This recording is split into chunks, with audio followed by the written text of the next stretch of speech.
வணக்கம் ஓவியா.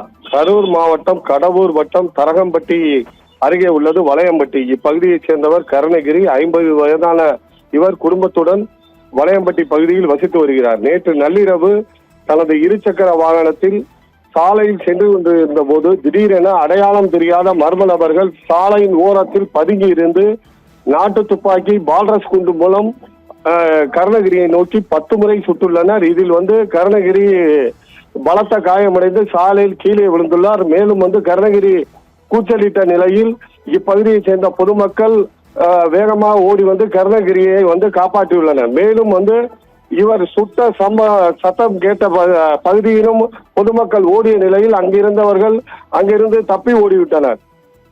கருணகிரியை மீட்ட இப்பகுதி மக்கள் 108 ஆம்புலன்ஸ் உதவியுடன் உடனடியாக கடவூர் அரசு மருத்துவமனையில் முதலுதவி சிகிச்சை அளிக்கப்பட்டு அங்கிருந்து மேல் சிகிச்சைக்காக திண்டுக்கல் மருத்துவக் கல்லூரி மருத்துவமனையில் தற்போது சிகிச்சைக்காக சேர்க்கப்பட்டுள்ளனர். தற்போது சிகிச்சை பெற்று வருகிறார் கருணகிரியை யார் சுட்டது, எதற்காக சுட்டனர், அதேபோல் துப்பாக்கியால் சுடும் அளவிற்கு இவருக்கும் அந்த மர்ம கும்பலுக்கும் என்ன பிரச்சனை உள்ளது என்பது குறித்து கடவூர் காவல்துறையினர் வழக்கு பதிவு செய்து விசாரணை நடத்தி வருகின்றனர்.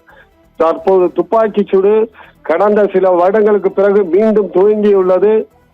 கரூர் மாவட்டத்தை மட்டுமல்ல, திண்டுக்கல் மாவட்டத்தில் உள்ள மக்களையும் அதிர்ச்சியில் ஏற்படுத்தியுள்ளது. கருணகிரி துப்பாக்கி சூடு சம்பவம் தற்போது பெரிய அளவில் பிரச்சனையாகி உள்ள நிலையில் காவல்துறையினர் தற்போது விசாரணை நடத்தி வருகின்றனர். ஓவியா.